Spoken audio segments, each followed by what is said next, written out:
Français, Françaises du jour, bonjour. Bon, et ben ainsi s'achève le deuxième match de poule de l'équipe de France pour l'Euro 2020 ou 2021, je sais plus. Je sais plus si on doit dire 2020 ou 2021, je sais plus. Enfin bon bref, un partout.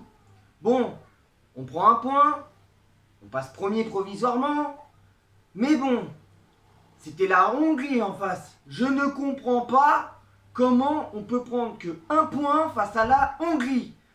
Après le match qu'on a fait contre l'Allemagne, on se fait prendre un but bêtement. Non, pas bêtement en fait. Le but il est trop bien fait. C'est Pavard qui déconne pour moi. Pavard il relâche trop vite le joueur. Il tente même pas de courir. Il tente même pas de mettre une deuxième vitesse. Genre, je sais pas. Varane il peut rien faire. Et puis bon bah Lloris, hein, tout bon qu'il est, meilleur gardien qu'il est ou pas, bah c'est pas évident non plus pour lui d'arrêter un tir comme celui-là. Mais je me disais dans ma tête, putain c'est pas possible. On a de trop belles occasions qu'on n'arrive pas à concrétiser. Je me suis dit c'est pas vrai, on va faire comme le Danemark contre la Belgique. On va se prendre un but. Et ça a pas loupé en première période. Pourtant, putain, ça avait super bien commencé. Benzema, je sais pas, mais en fait, je crois toi en équipe de France, t'y arrives pas. T'arrives pas à marquer un but, c'est pas possible. Là, la seule occasion, la seule balle de but que tu aurais pu mettre, c'est sur la belle passe de Mbappé. Je vais pas te critiquer tout le long, évidemment. Après, t'as fait un match plutôt correct. Tu sais donner des ballons, tu fais des beaux trucs. Mais niveau pour marquer des buts, t'y arrives pas. Tu y arrives pas. Comment? Pourquoi tu le prends de l'extérieur? Le prends pas de l'extérieur ce ballon. Surtout que Mbappé il te la remet bien. Il y a personne en face de toi. Fais pas un extérieur. Tu mets un pointu ou je sais pas, du plat du pied, tu la pousses fort. Mais ne tente pas un extérieur. Résultat, ça passe à côté. Et quand j'ai vu toutes ces occasions-là, après il n'y a pas que Benzema qui a loupé des occasions, même Mbappé qui a fait un bon match, un meilleur match pour moi comparé à l'autre.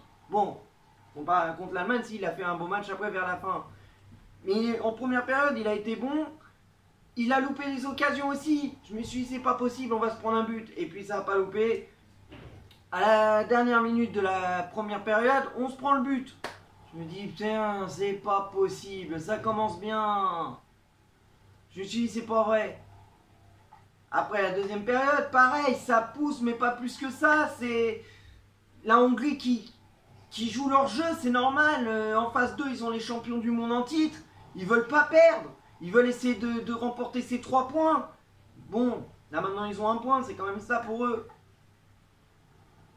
Et oui, j'ai pas de voix, pourquoi? Parce que justement, quand Griezmann a mis son but, j'ai hurlé parce que j'étais content. Je me suis dit, c'était le soulagement. Je me suis dit, voilà, au moins on perd pas. Griezmann, tu fais peut-être des danses ridicules, mais c'est vrai qu'il faut dire ce qui est. Heureusement que tu marques. Parce que sinon, voilà. Après, il y a eu des changements. Il y a eu Tolisso qui est rentré. Il y a eu Giroud. Mais ça n'a pas changé, quoi. Un partout. Voilà, malheureux. C'est dommage. Parce que bon, là, on prend peut-être la première place provisoirement. Mais le problème, c'est que si le Portugal gagne face à l'Allemagne ce soir, bah, le Portugal peut repasser premier. S'ils font match nul ce soir, le Portugal peut repasser premier. Par contre, si l'Allemagne gagne,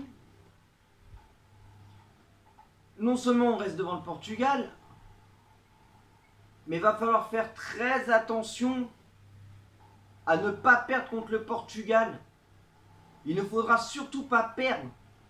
Si jamais ce soir l'Allemagne gagne contre le Portugal, ou tout à l'heure je sais pas, si l'Allemagne gagne contre le Portugal, il ne faudra absolument pas perdre face au Portugal. Match nul ou gagner serait l'idéal. Mais je pense qu'on serait d'ores et déjà qualifié. Mais si on perd contre le Portugal et que l'Allemagne gagne contre la Hongrie, je ne sais pas ce que ça va donner. Si déjà on perd contre le Portugal et que l'Allemagne gagne contre la Hongrie, mais je suis sûr et certain que là, on n'est pas qualifié. Sauf si on finit 3e et qu'on fait partie du meilleur 3e. Et là, je sais pas. Mais pour moi, le mieux, ce serait de battre le Portugal pour être tranquille. Donc voilà, maintenant on va voir ce que ça va donner. J'espère que ce soir l'Allemagne va gagner contre le Portugal pour qu'on puisse rester premier et qu'au moins on puisse valider cette première place, enfin cette qualification, en ne perdant pas face au Portugal. Voilà, je me répète, mais voilà, c'est sûr, c'est ce qu'il va falloir faire bientôt. Mis à part ça, voilà quoi, sinon, mis à part les grosses occasions qu'on a eues, je me suis quand même un peu ennuyé quoi, parce que, à part les grosses occasions loupées, il n'y avait pas de gros jeux comme on a vu contre l'Allemagne. C'est dommage. Comment on peut passer d'un match comme celui-là contre l'Allemagne à un match comme ça? C'est pas possible. J'ai eu l'impression de voir le Paris Saint-Germain. Le Paris Saint-Germain de cette saison. J'ai eu l'impression de voir la même équipe irrégulière.